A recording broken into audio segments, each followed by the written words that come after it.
insult. Francis crumpled it, his heart heavier than the paper in his hand. He was losing his apartment, his job was gone, and his Mary was getting married to someone else. He had received a wedding invitation, a cruel joke in his mind. It was in the middle of nowhere, some quaint little town with a ridiculous name, Willow Creek. He tossed the invitation on the counter next to a half-eaten bag of chips, the remnants of his despair.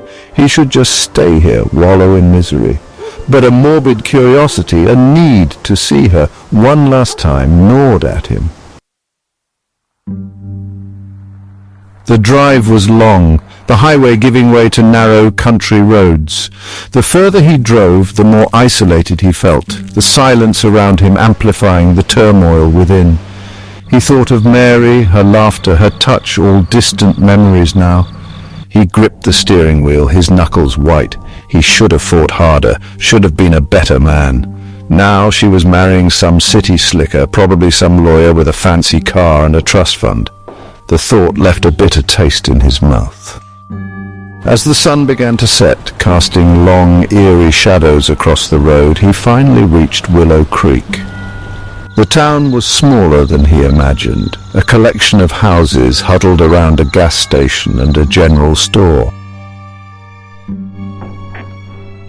He found the wedding venue on the outskirts of town. It was a beautiful old farmhouse, tastefully decorated, buzzing with pre-wedding excitement. He could almost see her laughing with her bridesmaids, radiant in her white dress. The image was a punch to his gut. He couldn't do this. He turned away, his heart a lead weight in his chest. He drove aimlessly, the disappointment a bitter pill.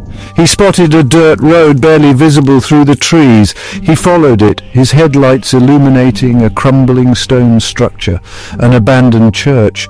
He stepped out, the air thick with the smell of damp earth and decay.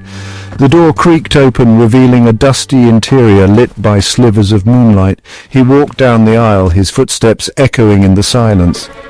At the altar he saw it, a tarnished silver tray engraved with a date and a name. Mary, 1888. He picked it up, his fingers tracing the inscription. As he did, a cold wind swept through the church, extinguishing the moonlight.